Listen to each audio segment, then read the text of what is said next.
The Grow My Cleaning Company podcast helps owners of cleaning companies just like you to grow your company and yourself so you can make more money and finally get the time and money freedom that probably got you into this business. Discover how to automate and create systems that allow you to grow like crazy without losing control. If you dig the show and want to show some love, subscribe, rate, and review on iTunes. It really helps. Enjoy the show. Hey, Clean Nation, Mike Campion here with Jackson the Hat, Pinky Pinkoski. Every time he's got a different hat, always interested. Sometimes a cowboy, sometimes most often a sports thing. Today, back of the cup, which sounds like some sort of golf thing. So not really sports, if I can offend half the audience out there. Anyway, Jackson is our marketing guy. He helps all of our clients build their company with the marketing. And today we are going to talk about marketing, more specifically, kind of how to look at it. Because I think, believe it or not, we can absolutely work you through the numbers of like how to run a Facebook ad and good copy versus bad and creative and the visuals and blah, blah, blah, blah, blah. We can do all that. But most of the mistakes or most of the things that I see holding our clients back are how they're looking at it wrong, right? They don't count right. So what they think was a failure was not a failure. And a lot of times what's a wild success, they count as a failure. And the big failure they make is they stop doing it. And then they're like, I've tried everything and nothing works. So the foundational thing, I'm going to lay out a bunch of stuff and let Jackson just jump in and tear it up as he sees fit. The foundational thing about marketing is you got to focus on the right thing. And the right thing is return on investment, not cost up front. So we get super into what does it cost? What does it cost? What does it cost? And that would be like me saying, I bought a house for $100,000 and then sold it a year later for $100,000 minus all the fees. So I lost money because I had to pay a realtor and all that. Or I bought a house for $1 million and sold it a year later for $2 million. So you could ask the question, well, which house costs more? And you could go, well, the $1 million house costs not 10 times as much as the $100,000 house. I think that'd be a superficial view, but you could say that. What I would say is the $100,000 cost me, or the $100,000 house cost me 5 or 10 grand, or whatever the fees are to sell it, because I bought and sold for the same price, but there's fees associated with both buying and selling. So those fees were my cost. The $1 million house, say I bought it for $100,000 and sold it for, or bought it for $1 million and sold it for $2 million and had $100,000 in costs associated with those. The cost of that was negative $900,000, or to say it another way, $900,000 in profit. It had a negative cost, or it made money. So a lot of us look at $100,000 houses because we're more comfortable with that. And we're unhappy with, we think they were quote unquote expensive. And the $1 million house is like, well, that's really expensive. Like, no. The $1 million house was a negative expense, also known as profit. So I'm not saying you should overspend on marketing by any stretch. I am saying a $500 marketing campaign that brings you no leads, bids, or sales is very expensive. Whereas a $5,000 marketing campaign that brings you $5,000 or $10,000 of recurring sales per month is a great deal. So make sure you start with ROI, not the cost. And you have to be able to afford it, right? If you can, and there's always some risk, right? Obviously, it was guaranteed. You put in $1, you get out $2. We'd beg, borrow, and steal. We'd figure that out. There's not a guarantee, but we just want to look at, again, I'd rather spend $2,000 on something that I had a high degree of certainty was going to work than $500 on something that I had a low degree of certainty is going to work. So return matters much more than upfront cost. That's the first thing. Second thing is the offer matters. We get into this whole, we go so much about the media. I'll do Facebook ads. I'll do postcards. We spend so much time figuring out where we're going to put our message. And then the message is usually some version of we're great, call now. But no reason to call now. Nothing about their pain. Nothing about what they want from us. Just whatever. And we might throw in a $20 off your first cleaning, which I don't know if you have ever gotten hey, here's the blind store, $50 off your first order, has never compelled me to do anything, even if I needed blinds. So those are the three things I wanted to hit. I'm going to go through a little bit of math, which I know, or not math, but just two scenarios when it comes to offer, but I wanted to give Jackson a chance to jump in. So the two things I wanted you guys to get, and I'm going to let Jackson give feedback, is look at the ROI, the return on investment, not the expense. It's only expensive if it doesn't work, and focus more time on the offer than you spend on the media. Because if it's a broad media like Facebook, your client, whoever your clients are, some of them are on Facebook. So Facebook can work for anyone, but if you don't have the messaging right, it's not going to work. So the good messaging will travel. You can take it to basically any platform where your audience eyeballs are, and it will work. But if you have bad messaging, no platform works. No matter if all of your audience is looking at it, if the messaging's bad, it's not going to work. But we spend all our time looking for the platform, which is really secondary, and almost no time on the message, or the message we spend a lot of time on. But the goals, we typically, you guys try to make it sound cool. Like, do you want to walk home to a blissful, peaceful oasis of serenity in your world? Like, we try to make it sound all fancy so like our friends will be impressed, but we don't speak to the goddamn person that we're trying to speak to. And we don't say anything that'll make him. So it's something that we can show our friends at a cocktail party. They're like, ooh, this is good advertising. This looks smart. Look how smart, it's a big ego stroke, but our prospects aren't interested in stroking our ego. They're interested in solving a problem. And we tend to not think about that. Okay. I feel like that's a good bit of preaching. Jackson, jump in, give me any thoughts, feedback, contrary perspectives you have. Yeah. So to like the first part of that, about looking at the ROI first, I think, I might delve into Suzanne's world here, but it definitely requires some sort of a mindset shift as well, because oftentimes, as business owners, as people in general, we don't look at our life and the things we buy or the things we spend money on through the lens of an ROI, or like, what's the return on it, right? Maybe I've become like a little cynical, or it's just now that I've been, running a business, running ads for so long. Like, most of the stuff I look at, like even buying a Starbucks at the store, like, this is $5. What's the ROI on that? It's like my happiness. You've definitely gotten cynical, buddy. Yeah. It's like, is that $5 worth it? So, yeah, when you take like that upfront cost, and you don't want to, you're not reducing or rational, like you're not making it less, but you're rationalizing it, and you'll have a value come out of it, whatever that cost is. If you're buying supplies, if you're running ads, if you're printing out business cards, right? It might be X amount upfront, but truly it's going to provide more time back in your day, better equipment for your team, more customers, whatever that may be. So you're spot on with that, but it does require a little bit of a shift in how you think. Well, and it's crazy, Jackson, because you're making it even harder, which I think is a great way to make the point. Like, you're going non-ROI offers, right? Like, Starbucks is a very philosophical question of like, did I get my ROI? Well, I am a caffeine addict, and I do like that, but I could have got it for $3 the same. Like, that's a real squishy, like, we could all debate, right? And whether the same thing with supplies, or there's just lots of things that are, and even in business, that we want to put into the ROI bucket, but we can't. Marketing is one of the few things we can put exactly in the ROI bucket, and we can, but then we don't track it. So we literally, like, I spent $1,000. We know that, but then we won't track how many leads we got. We won't track how many bids it turned into. Sometimes we track how many sales, but because we don't track the leads and bids and have some critical thinking around that data, we often don't get to the point where we make any sales or enough sales to make it positive. And then instead of going, I didn't track and adjust, we go, that marketing thing, whatever it is, quote unquote, doesn't work. So Jackson made a great point.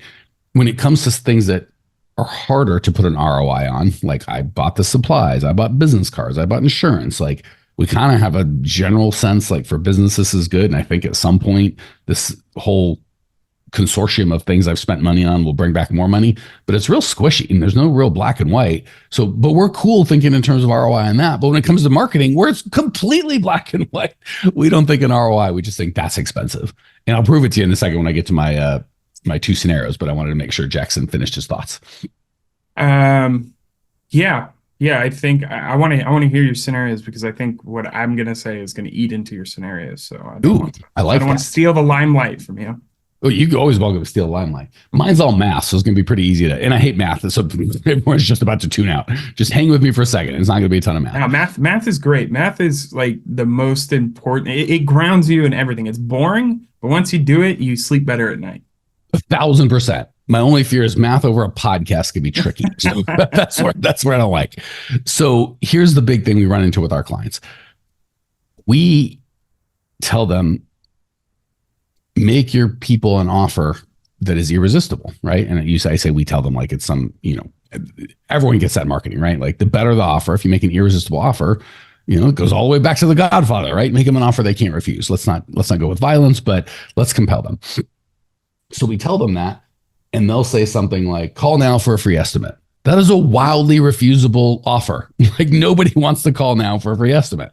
And they go, what if I gave them $20 off? I'm like, well, if you were looking for a service that costs $300, $400, $500, $600 a month, would you call now for $20? Like, no. Okay. So it's another wildly refusable offer. So typically we'll encourage people to either do a free clean or like a $67 clean. And everyone knows, well, gosh, a cleaning should be $100 or $200. So $67, because you say $20 off, like you're just going to monkey with the price and blah, blah, blah, blah. No one believes it, right? And even if they do believe it, $20 ain't enough to spend $300, $400, commit to $300, $400 a month.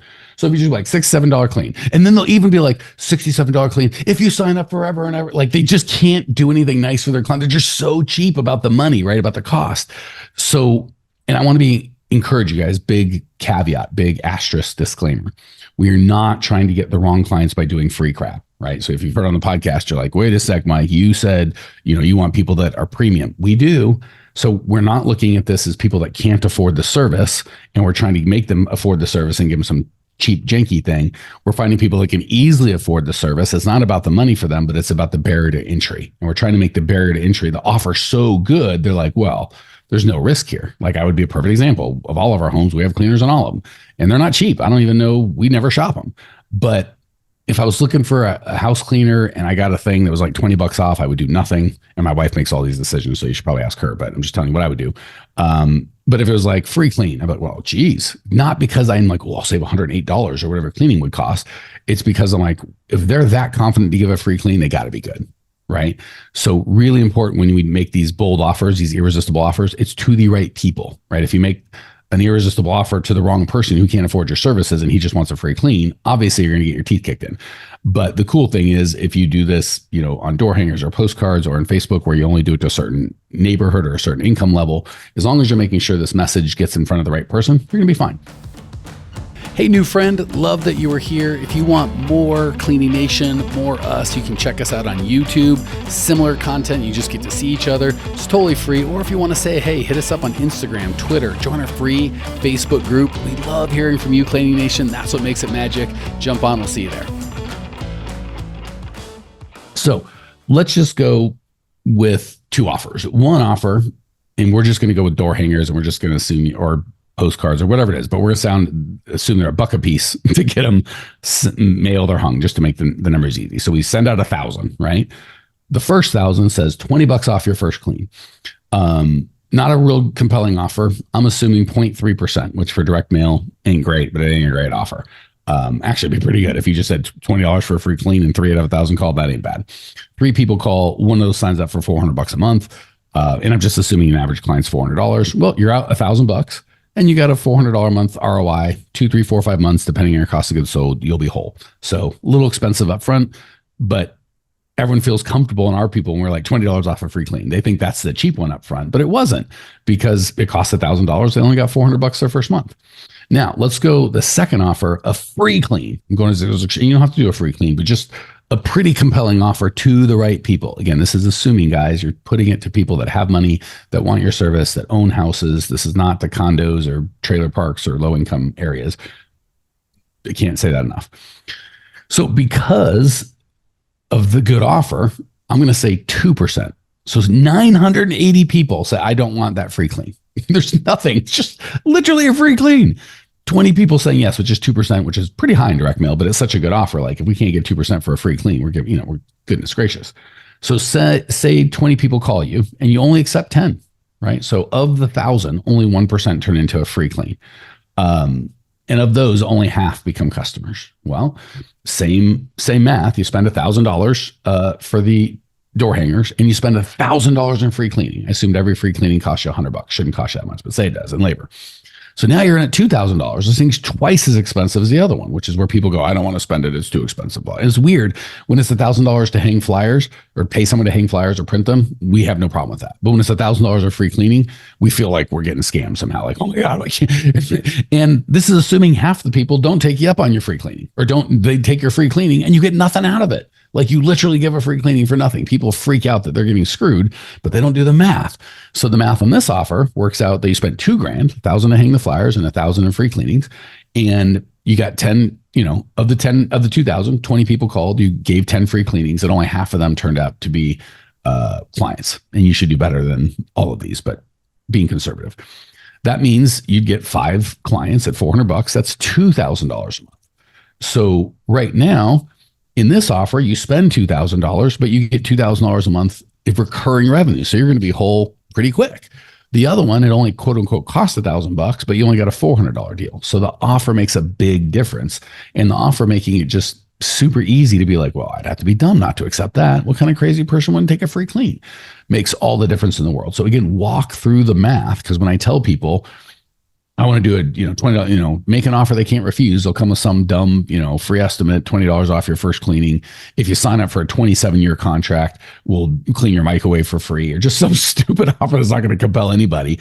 And then when I give a real offer that people really want, we'll be like, holy crap, they clench up. But when you do the math, it makes a ton more money, and you're going to get better clients. All right, there's my scenarios, Jackson.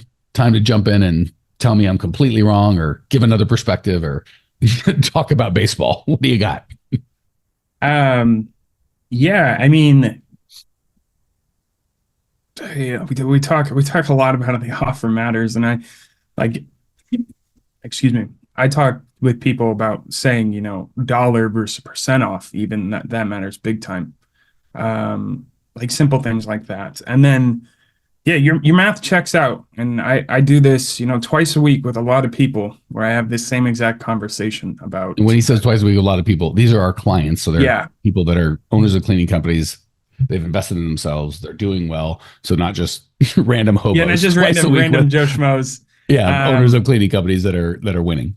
And it's awesome, because the same thing happens every time. It's we have this discussion, we run through the math, they do whatever that offer is, they come back, 2 weeks later, and they're happy as a clam, right? Because it worked well, and it made them more money, and because they look at it through that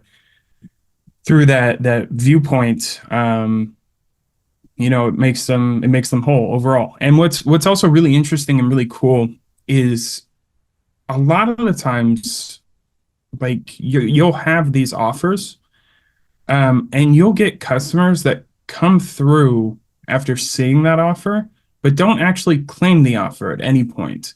This might not happen as much with direct mailers or like door hangers, because they have a physical thing, but especially on any paid ads, we see a lot. The offer is really just a hook, and you're not hiding it from anybody, but you're not tacking it on addition. If they don't, through the sales process, they don't bring it up a single time, honestly, you'll probably forget that they saw the offer too. They don't care, and you're giving them so much value in other ways. They don't need that offer or anything. They want what you're providing as a solution to their problems.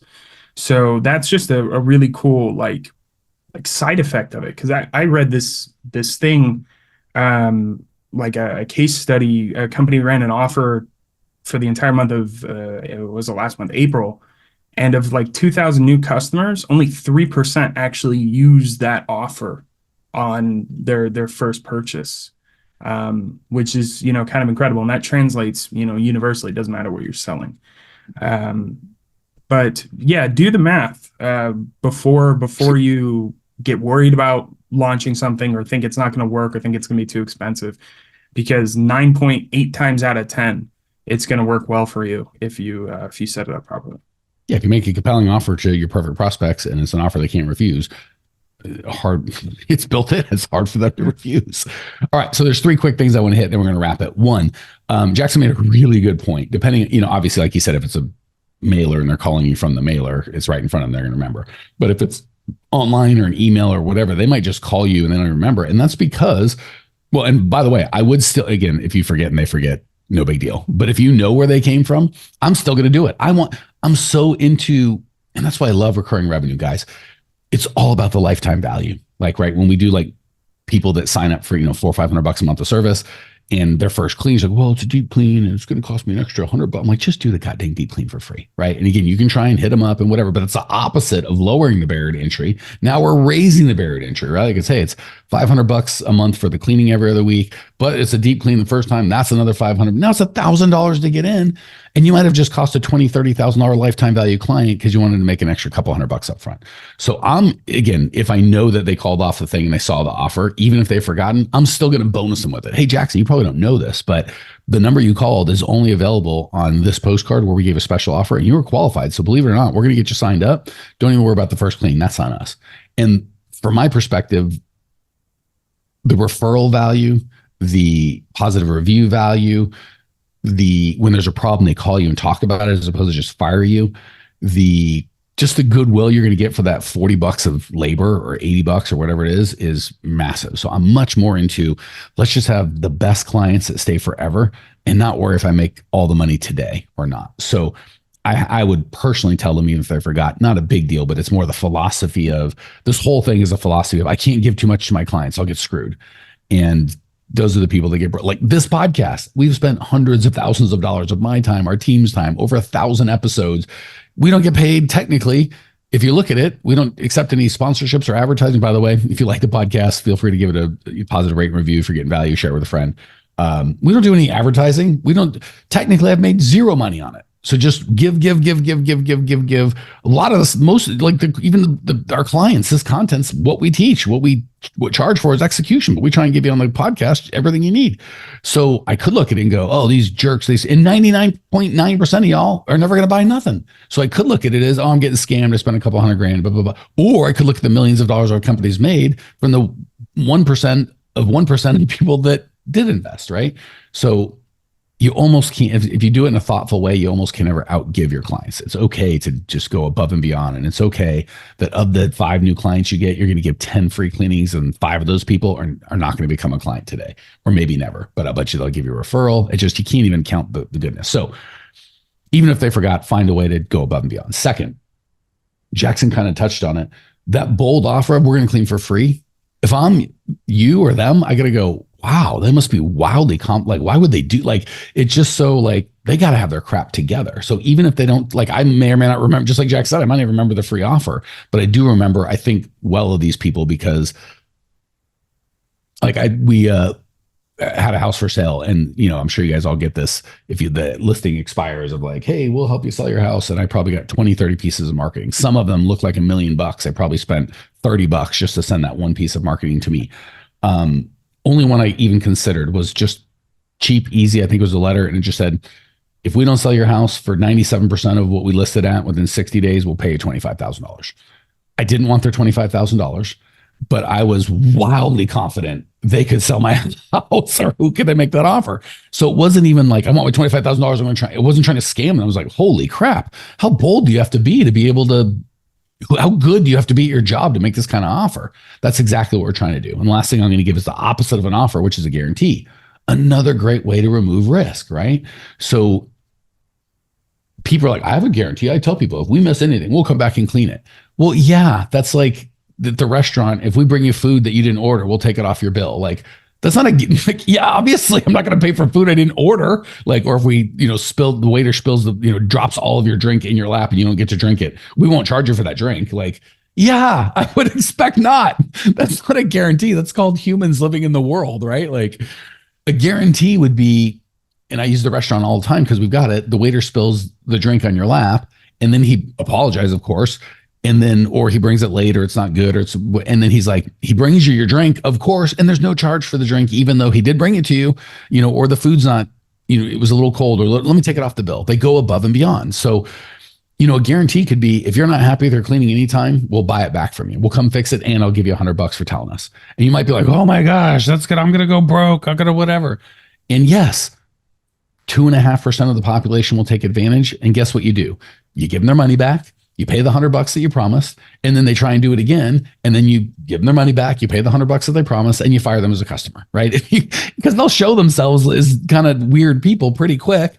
And what'll happen is you might double the effectiveness on your inbound leads and your inbound customers, and you lose $1,200 a year in guarantees that you had to stand behind from jerks that were just trying to take advantage, but you added another $250,000 to your business. Like, it's insane. So don't be afraid to do the right thing by your customer, make offers that are so irresistible. So, hey, it's a free cleaning on the front end.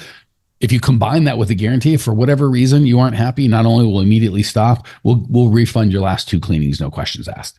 Holy heck. And I'm just making these up, right? I'm not saying you should do these exact things, but these are offers where people will be like, it has to be crazy not to do this. How confident does this guy have to be to make that kind of offer? So, and then I'm going to give you one last unintended benefit, and then we got to wrap. Only 2 kinds of people are going to take advantage of that guarantee: liars and honest people. And the liars, again, it's going to be less than a couple $1,000 a month. And these kind of guarantees can double, triple, quadruple a business. And there's going to be the truth tellers don't feel as good. And when it stings and it costs you a couple $100, guess how quick you're going to get your product fixed and in line? Pretty dang quickly, because you need to. All right. I feel like we've gone long because we've gone long. Jackson, anything to add before we wrap? Go Brewers. I knew we couldn't go the whole episode. And we're recording this in basketball playoff season, but both his Bucks and my Suns have not progressed. So we've already moved on to the Brewers. All right, guys, gals, if this makes sense, again, subscribe, rate, and review. Give us a shout on the podcast. If you'd like our physical help walking you through this, just shoot me an email, mike@growmycleaningcompany.com. Go to growmycleaningcompany.com. Reach out. We got a whole bunch of coaches that are here to help. And we love helping guys like you. That's it. Talk soon. See you.